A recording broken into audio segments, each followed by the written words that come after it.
Good morning students, welcome to my channel study locker. बच्चों, आज हमारी 7th की वर्कशीट सोशल साइंस की है। 11th वर्कशीट है from garrison town to empire the expansion of the Delhi sultanate. Garrison town का मतलब होता है ऐसा क्षेत्र जहां पर ऑलरेडी सेना की टुकड़ी रह रही है और किस तरीके से दिल्ली सल्तनत के दौरान साम्राज्य को फैलाया गया, एक क्षेत्र के बाद दूसरे क्षेत्र पर कैसे कब्जा किया गया। ठीक, in the early 13th century, the control of the Delhi Sultan rarely went beyond heavily fortified town occupied by garrison। हम देख रहे हैं कि दिल्ली सल्तनत जो 13th सेंचुरी में उसका विस्तार सिर्फ वहीं तक है जहां पर सेना है, उसके बाहर दूर तक व्यापार नहीं है। The Sultan seldom controlled the hinterland of the cities, were therefore dependent upon trade, tribute, plunders for supplies। हम देख रहे हैं कि जो सुल्तान है उसके पास इतना मतलब अगर कहीं और कब्जा करने की अगर वो कोशिश कर रहा है तो वो व्यापार पे डिपेंड है, जो उन्हें भेंट मिल रही है, ट्रिब्यूट मतलब कोई भेंट देता है, गिफ्ट देता है, उस पर डिपेंड है, या वो खुद चोरी कर रहे हैं, लूट मार कर रहे हैं। तो इस तरीके से जो है अपने क्षेत्र को बढ़ाने की कोशिश की जा रही है। Controlling garrison towns in distant Bengal and Sindh from Delhi was extremely difficult. मतलब कि गैरिसन टाउन से अब दूसरी जगह, एक जगह पर जहां पर आप रह रहे हो, जहां पे आपने शासन व्यवस्था अपने फैला रखी है, वहां से दूर के क्षेत्रों पे कब्जा करना या वहां पे कंट्रोल करना मुश्किल होता है। भाई जहां पर आप शासन कर रहे हो वहां तो आप कंट्रोल कर ही लोगे, अपने क्षेत्र से दूसरे के क्षेत्र, दूर के क्षेत्रों पर कंट्रोल करना मुश्किल हो जाता है। Rebellion, war, even bad weather could snap fragile communication routes. मतलब कि जो अगर वहाँ का वातावरण खराब हो जा रहा है, बारिश हो जा रही है, कोई झगड़ा हो रहा है और विद्रोह वहाँ पर हो रहा है, तो हम देख रहे हैं कि इनका कंट्रोल जो है ना वो खत्म हो जाता है। क्योंकि उस समय क्या था, अगर बारिश हो रही है तो कंट्रोल कैसे करेंगे? उस समय थोड़ी ना था मोबाइल के आपने फोन कर दिया कि भाई हाँ वहाँ पर आ जाओ, वहाँ पे इकट्ठा हो, हमें जो है युद्ध करना है। पहले इस तरीके से कंट्रोल नहीं होता, तो संचार माध्यम एकदम खत्म हो जाया करता था। Delhi authority was also challenged by Mongol invasions from Afghanistan and by governors who rebelled at any sign of the Sultan's weakness. The Sultan barely survived these challenges। हम क्या देख रहे हैं कि मुगल सल्तनत को सबसे ज्यादा परेशानी हो रही है अफगानिस्तान के इन्वेजन यानी कि घुसपैठियों से। अफगानिस्तान से लगातार हम देख रहे हैं कि आक्रमण हो रहा है दिल्ली सल्तनत पे। दिल्ली सुल्तान सारे के सारे इसलिए परेशान रहते थे कि उन्हें डर लगा रहता था कि अफगान से उनके ऊपर हमला हो जाएगा। अब हम पढ़ते हैं इंटरनल फ्रंटियर और एक्सटर्नल फ्रंटियर। इसमें क्या फ़र्क है? वो गैरिसन टाउन्स जो कि इनर रीजन्स के हैं। इनर रीजन्स का मतलब है कि जो फ्रंटियर टाउन ऑलरेडी जिनके ऊपर कब्जा किया गया है।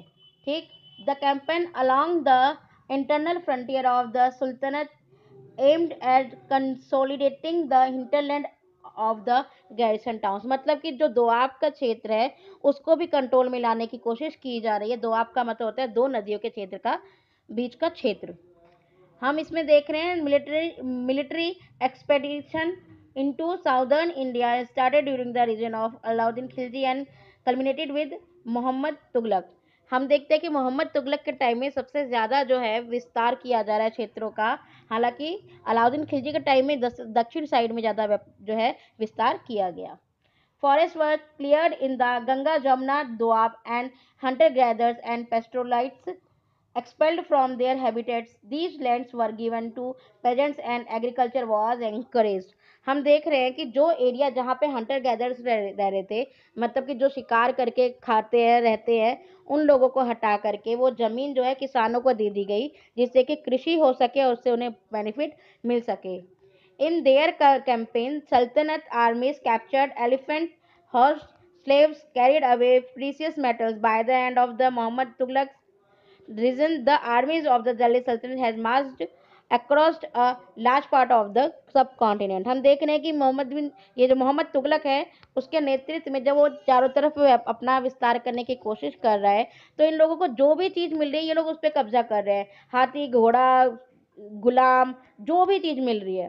देखो एक्सटर्नल टाइप में ये चीज़ें इस्तेमाल कर रहे हैं, इन चीज़ों पे कब्जा कर रहे हैं, और इंटरनल साइड में देखो ये क्षेत्रों पे कब्जा कर रहे हैं, उन्हें कृषि लायक क्षेत्र बना रहे हैं। New fortresses, garrison towns and town were established to protect trade routes and to promote regional trades. अब आंतरिक रूप से जो क्षेत्रीय व्यापार है उसको सुरक्षित करने की कोशिश की जा रही है। और हम एक्सटर्नल में क्या देखते हैं, they had defeated rival armies and seized cities, the sultanate collected tax from the peasantry and dispense justice in its realism. इसमें हम देख रहे हैं कि जो सल्तनत है ना, अब वो जहाँ पे उन्होंने कब्जा कर लिया है वहां पर वो जस्टिस दे रहे हैं, वहां पे न्याय कर रहे हैं, इवन टैक्स भी कलेक्ट कर रहे हैं। तो ये तरीका इनका आंतरिक और बाहरी रूप से अपने शासन को मजबूत बनाने के लिए था। ठीक।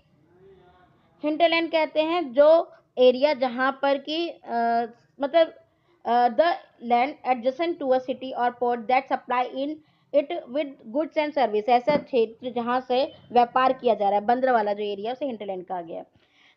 गैरिसन टाउन का मतलब होता है ऐसा क्षेत्र जहां पर सेना की टुकड़ी को बसाया गया है। दोआब का मतलब होता है लैंड बिटवीन टू रिवर्स, दो रिवर के बीच का एरिया। चलिए क्वेश्चन आंसर पे चलते हैं। Name the two garrison towns distant from Delhi सल्तनत। आपका ये क्वेश्चन है कि दो गैरिसन टाउन बताना है दिल्ली सल्तनत के दूर के। Answer number 1 Bengal and Sindh. आपका आंसर नंबर 1 है, ये दूर के क्षेत्र थे जहां पर कब्जा ये लोग करना चाह रहे थे। Question number 2 in whose region सल्तनत रीच इट्स फार्देस्ट एक्सटेंट, कि सबसे ज्यादा सल्तनत का विस्तार किसके काल में हुआ। आंसर नंबर 2 है मोहम्मद। आपका आंसर नंबर 2 है मोहम्मद तुगलक। मोहम्मद तुगलक के काल में सबसे ज्यादा जो है एक्सपेंशन हुआ था। 3 what do you understand by internal and external frontier of सल्तनत, कि आप इंटरनल जो भीतरी क्षेत्र है और जो एक्सटर्नल यानी बाहरी क्षेत्र के बारे में क्या समझते हो।